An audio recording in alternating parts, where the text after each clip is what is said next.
All right, so time for a midday market recap. We're going to go over the trades from today. Interestingly, accuracy between yesterday and today, just day and night. Yesterday I took 5 trades, or no, yesterday I took 4 trades and I was right on all 4. Just totally on point. Accuracy was fantastic. It was a great day. Today I took 4 trades. 4 trades that fell into the strategy, being stocks gapping up and going higher, and each of the 4 were losers. And obviously that's really frustrating when you come into the market looking to follow rules and trade A quality setups, and then you just everything you trade goes the wrong way. So I'm going to go over the trades I took, starting with the first one, which was SSKN. This was on our gap scanner, and I was watching this. Pre-market, we had this pullback and then this pop up and a little consolidation. Now I'll show you on the 1 minute chart, the setup on this one. We had right before the bell about 4 minutes of consolidation under 450. So as soon as the bell rang, I knew that I wanted to get in at 450, and that's exactly what I did. I jumped in at 450, and you can see right away it hit 451, it went up 1 penny, and then it dropped down to 420. And then it continued to fade from there. It ended up going as low as 350. I mean, this is the type of thing that we just keep seeing again and again. And, we have seen some that work, but we more often than not, we've been seeing these really big rejections. So I was following the rules on this one. I jumped in and I hit my max loss on it and I bailed out. I did get some slippage. Now, the next trade I took was NOVN. This was also off the gap scanner. Right here you can see this pre-market move up to a high of $6. It opened a little bit lower and did this 1 minute or kind of opening range breakout over this candle right here. So I was kind of watching it for a long at 568 for a 1 minute opening range breakout, but I hesitated on it a little bit. It pops up here to a high of 90, and it pulls back for 1 second, and I got in at 90. From 90, we went up to a high of 605. That was up 15 cents. And then in this candle here, it dropped all the way down to 537. And I stopped out at 537, which was very frustrating because I did everything right. I mean, I may have been chasing this one a little bit, but 590 was the place I was watching pre-market. That was the pre-market level for the break over $6. It came up, tapped that level, pulled back for a second on maybe like a 30-second chart. You'd be able to see it a little bit better. I got in for the break there, looking for the move over 6. Seeing that on the daily, we had no resistance until 721, and then it just got hammered back down. It dropped all the way to 37. And so the frustrating thing on that one is that following the rules, I was, I immediately lost 50 cents per share, even though my max loss is only 20. So that was really just an irritating trade. And so there, at that point, 5 minutes into the day, the 2 trades I've taken, I jump into both of them, and they both get slammed back down. And I think that, at that point, I was like, okay, well, obviously the market's a little bit choppy. We're not seeing that clean follow through I was looking for. I need to wait for an A quality setup. And the next one that showed up was Sino. This was also on the gap scanner, gapping up. And as it started to squeeze up, I looked at it and I was like, this looks great. I really thought it looked fantastic. So I got in for the break of 450 for that, or sorry, 350 for the $half break. And you'll see here, we went up to 54.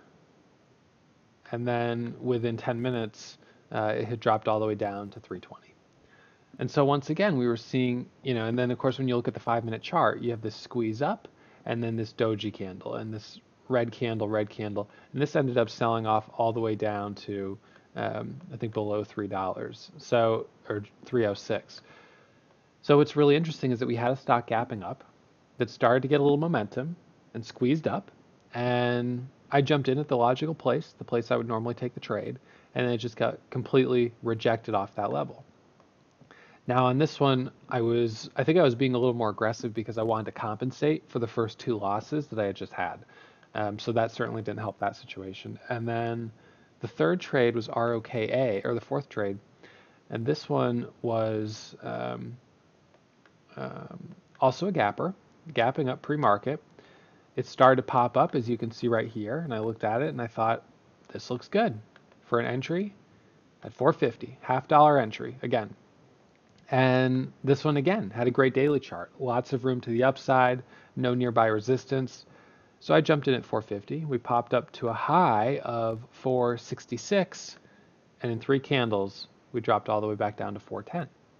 And in fact, within 10 minutes, it was lower than it had even started. So I don't know where all this selling came from.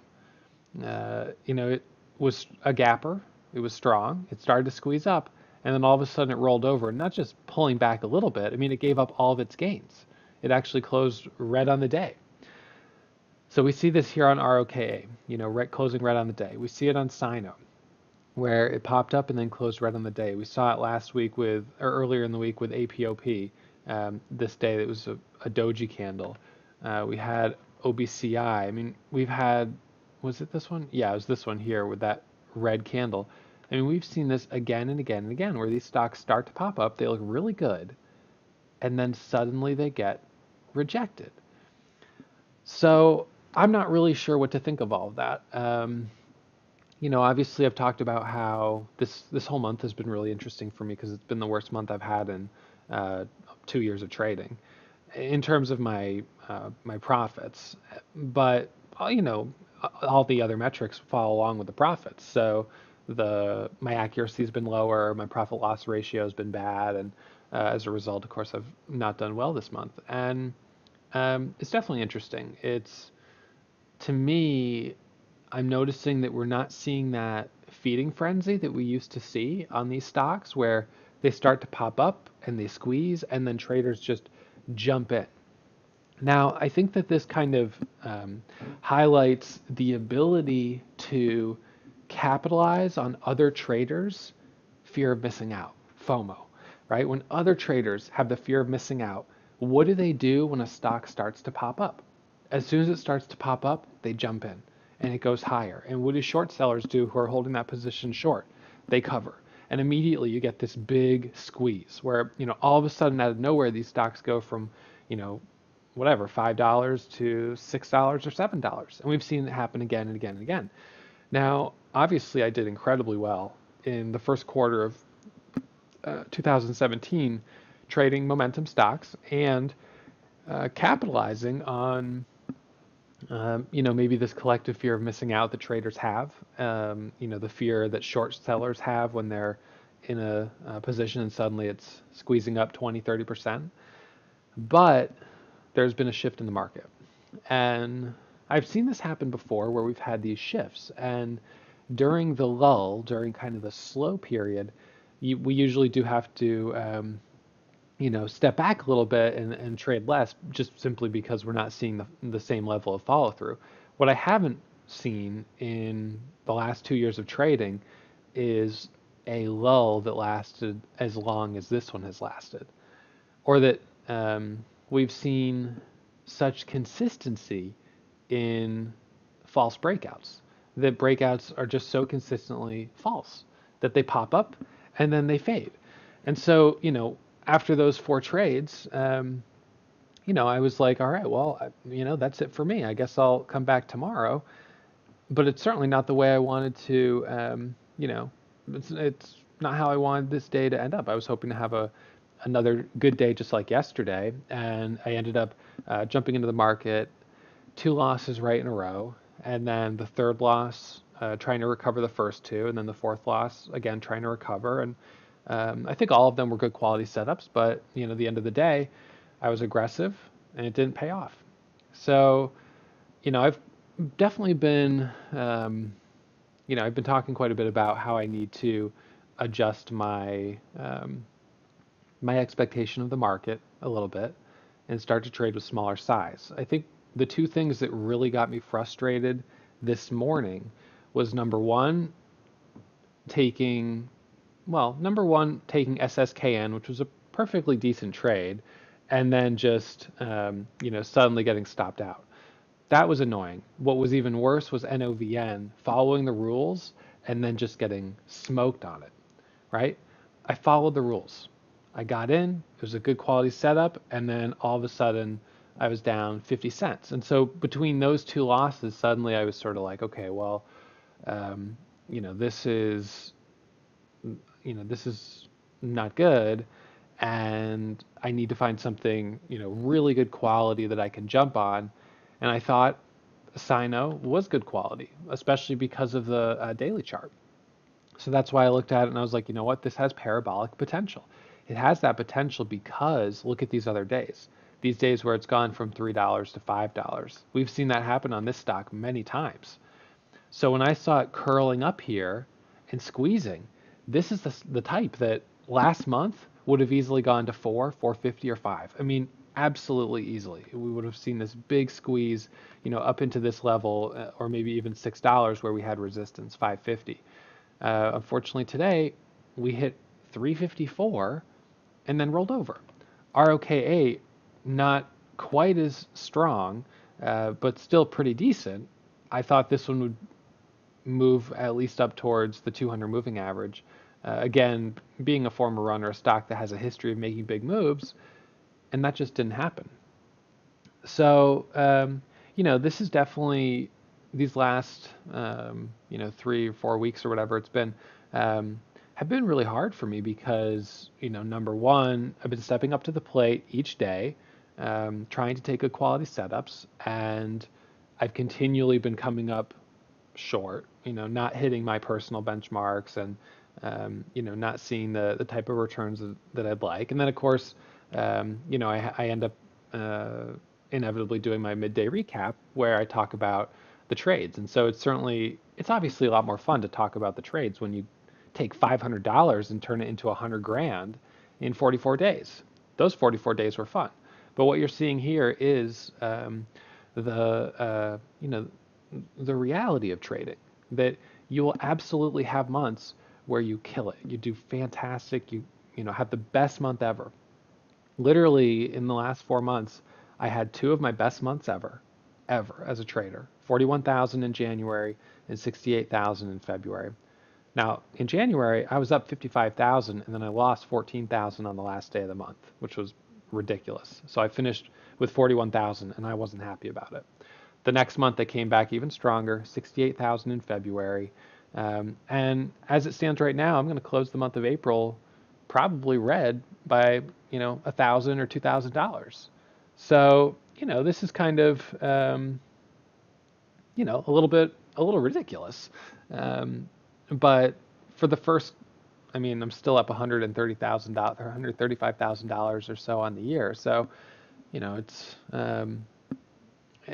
just kind of the way it is. Now, I think one of the other things that I'm suffering from, I think I'm personally suffering from fear of missing out, a little bit of FOMO, because, and this is one of the things that I was saying the other day, that's so hard about trading is that in January and February, I was probably breaking rules, being way too aggressive, but it was working out.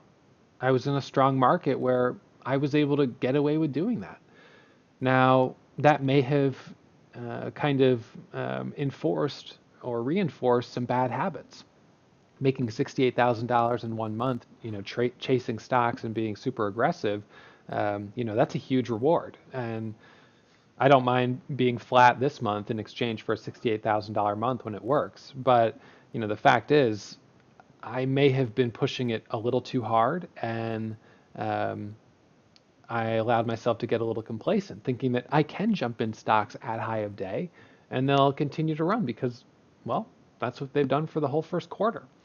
But obviously, in April, something has changed, and we have not seen those setups continue to work. And I keep coming up against this same wall where I keep trying to do, the same type of trades, expecting that they'll work the way they worked in the spring or in the late winter, and then they keep not working, and I get frustrated. And so, I think for me, if I had waited on NOVN for a clean 1 minute pullback. Now, this is sort of me looking at what triggered the beginning of, kind of, a less than ideal day of trading. So if I look at NOVN, the, let's see, this thing popped up to 590. And when it popped up to 590, I decided just to get in at 590 because we were breaking the pre-market level. However, it was extended, and I didn't wait for a 1 minute pullback. I just jumped in, and I think that I should have waited for a 1 minute pullback instead of just jumping in.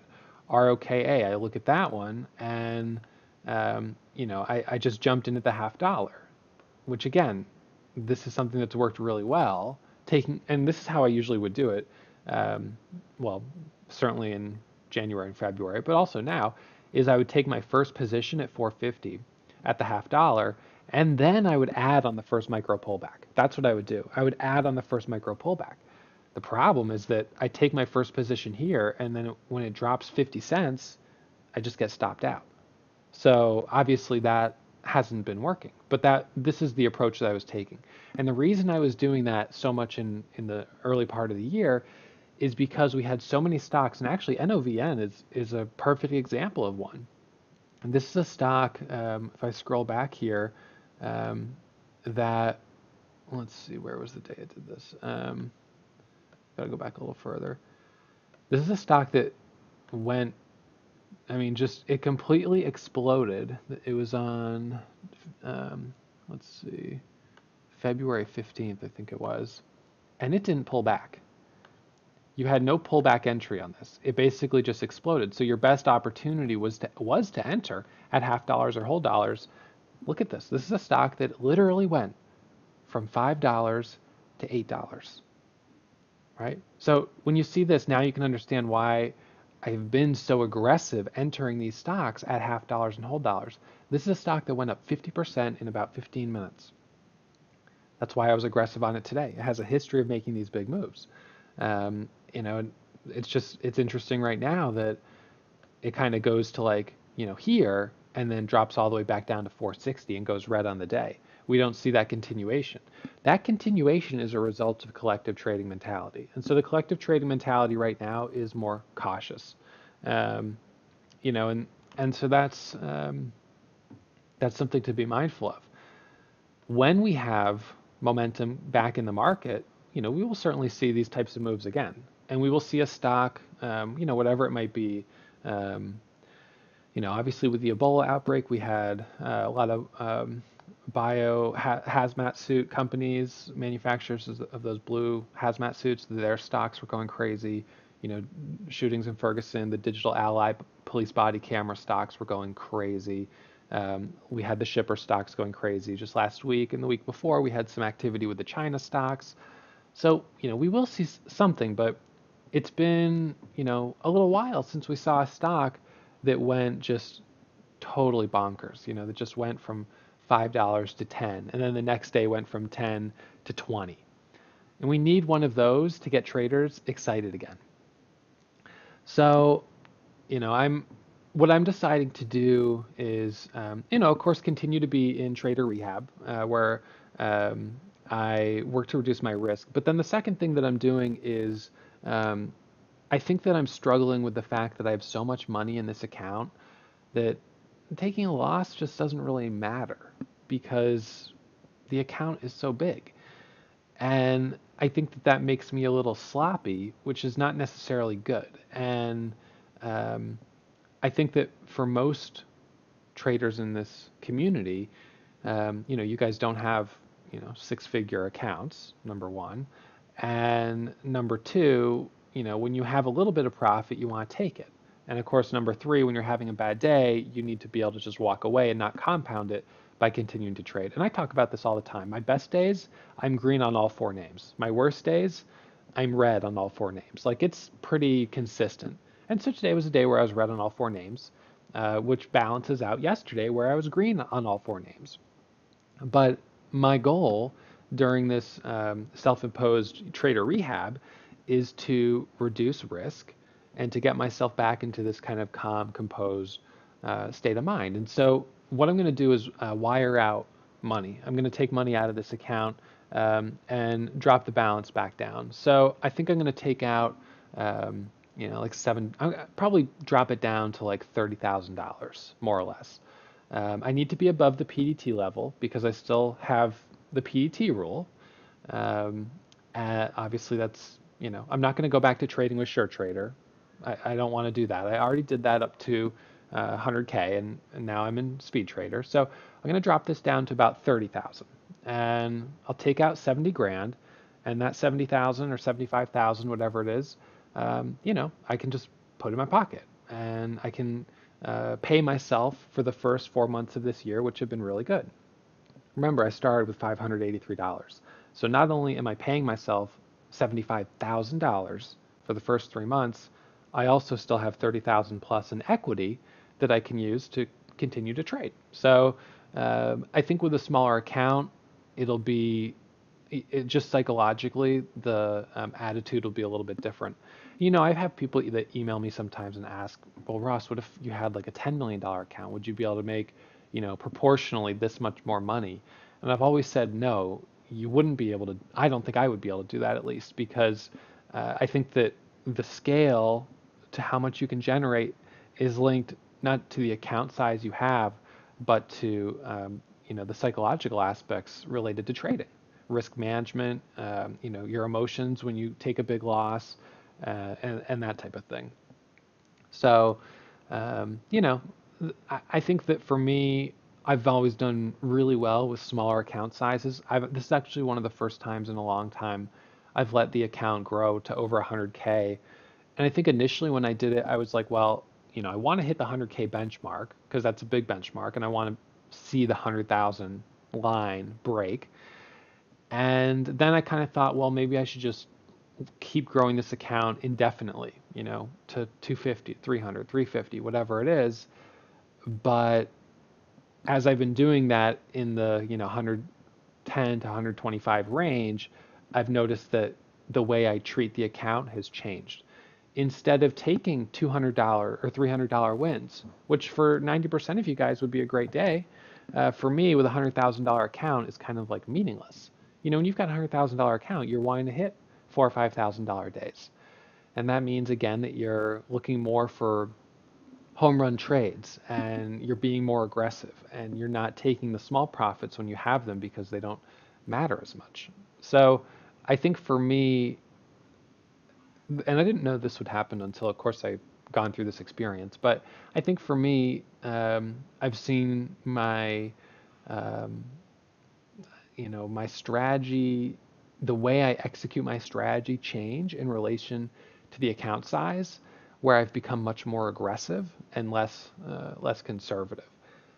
Now, obviously, it's not helped that I have been aggressive with this large account during what has been, pretty undisputably the worst month in years of momentum trading. I'm not the only momentum trader out there who's like, the momentum is tough right now. It is tough, but you guys know that I watch The Deadliest Catch, and they're just finishing a season where their quota count was way down, and there's nothing you can do about it. There are external factors that you have no control over. You can control how you react to them. So those guys, they know they can't catch any more crab than they're allowed to catch. So when they catch their limit, they're going to be done. And for me, if the market's not strong and I can't be aggressive, going out and being, pushing it too hard is just throwing away money. And even though I have money I can afford to throw away because the account's so big, it's not really smart. It's not the best way to trade. So, all of this is to say that, today is a little bit of a setback, but, tomorrow will be day 3 of rehab, and my self-imposed trader rehab, where I'll trade with smaller size and, try to keep myself focused on taking the small gains when I have them. And I think the other side of that is making sure that I take really, really good quality setups, because we're in a market right now that, these kind of micro pullbacks and $half breaks are just not working out super well. And I saw that happen, twice in a row on 2 of the stocks I traded today. So, my goal for the next week or so, I'm going to be trading on my, um, kind of my laptop and just a little bit of a different setup than usual. I want to make sure that, I'm not stressing myself out too much. I'm looking for the small gains, um, taking the $200, $300 when I have it, 500 to 1,000 is great, and then shutting it down at 10:30. And I know that's what 90% of you guys are wanting to do as well. So I think that having the smaller account will keep me more in line with having the same account growth motivation that most of you share. Number one, I think it'll keep me from being sloppy because I have such a big account, I can afford losses. Number two. And number three, I think it's capital sort of preservation. I'm taking the 75,000 out of that account and paying myself for the first quarter. And hopefully we'll have a good second quarter, and May and June will pick back up, and whatever. I've certainly had years where I've had dips in the middle of the year. I've had spikes in the middle of the year. So we're only 4 months in. I mean, we've still got a lot of time, and I want to make sure that I trade smart through the rest of 2017 and try to put together a really solid year, despite 1 month or maybe 2 months or whatever it might be being a little on the slow side. All right. So, again, this is really my attempt to show you the full picture of what it's like to be a trader. You have amazing days, incredible days where you do really, really well, and then you have days where everything you trade seems to go the wrong way, and it's easy to let yourself get frustrated. It's easy to let the fear of missing out drive you into the next stock or whatever it is. And I've been there and I've done all those things before, but the best thing to do is to slow down, step back, and for me, I'm making some adjustments. I'm actively making adjustments. Number one, adding the trader rehab restrictions, and then number two, adding or reducing my account to address some of the issues related to that. So. Um, Anyways, that's about it for today, and we'll get back at it first thing tomorrow morning. Try to finish the week strong. Of course, it's Friday, so I don't know that there'll be a lot to trade, but we'll see if there's anything out there. At this point right now, I'm still going to just have to be really cautious because we haven't had really good A quality setups. The things that we see on the gap scanner, each of the 4 stocks I traded today were gapping up. They were each on the gap and go scanner. Each of them were momentum stocks. Each of them were former runners. And this is what happened. So, you know, I, I'm not beating myself up for today because I traded the right stocks. The only thing that I did wrong was I held a couple of them a little too long. And I didn't follow my share size restriction because I thought ROKA and Sino both had parabolic potential since they were both former runners. So, that was a misjudgment on my part, maybe partly fueled by the frustration of having just lost on NOVN. So, that's something that I'm going to think about a little bit in terms of how to, um, what type of rules to set for the month of May. I feel that if I'm really conservative with the rules I set, where I say I can never trade more than, and yeah, Tim, it did, because that's how, and I felt that was the right thing to do. But if I set the rule for, um, I set this rule for the last couple days that I would be trading. What's going on my screen here? Sorry, my screen's being a little weird. Um,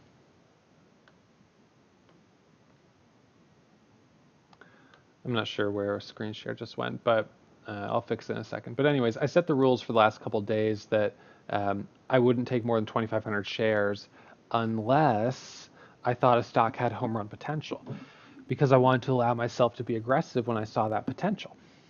But that's seeming to be a little more elusive than I was thinking. So maybe I should just simply put a hard cap share size restriction on the month of May. But if I do that, then I am definitely going to cap my potential if we do have a stock that just goes crazy. And ultimately, you need to be the type of trader who can moderate themselves on your own, 100%. Um, and I think that for probably a number of reasons, I've had a little bit of a harder time doing that in the last month. Maybe the frustration of having such an amazing first quarter and then kind of the difficulty understanding coming up just flat in April. Uh, Maybe the pressure of feeling like I need to continue to deliver really good results because, everyone's watching me. Um, there's a number of factors that are probably playing into the way I execute my strategy. The strategy itself is strong, and it's a strategy that made me $222,000 last year, and $103,000 in 44 days this spring. But then if you change the way you execute the strategy because you've got a larger account, or you're dealing with these external forces like the pressure of people watching you, not wanting to have, trying to continue to deliver big trades, which requires home run stock. If you ultimately, like, you need to continue to deliver home run setups or home run wins in order to have that good P&L. And you'll notice when I look at my results for the month of April, my profit loss ratio has gone down because I haven't had those big home run trades that would have drawn it up. But instead, with big size and an extra 20 cents of slippage on a lot of my exits, my losers this month have been bigger than my winners. So from purely a metric standpoint, the first quarter looks very different from the month of April. And so for me, I need to look at the reasons why I think that's happened, make some adjustments, which we've talked about, and kind of go from there. So that's the plan, going into the rest of the week, but more importantly, really going into the month of May. And I will just be so excited when we see a stock like, this NOVN go from $5 to $8 and just totally surprise people. This will get traders excited again. And we usually don't have to wait very long to see one of these, but for some reason, it's been a little bit of a longer wait in the last few weeks. So anyways, that's where we are today. This is the end of I believe it's day 79 of the $583 challenge. So I'll be back at it tomorrow morning, focused, looking for A quality setups, and also prepared not to trade if I don't see anything really worth trading. All right, so I will see you all first thing tomorrow morning. All right, thanks, guys. Let's be honest. If you made it this far, you must have really enjoyed that video. So what's stopping you? Subscribe right here and get email alerts anytime I upload new content. Until then, happy surfing!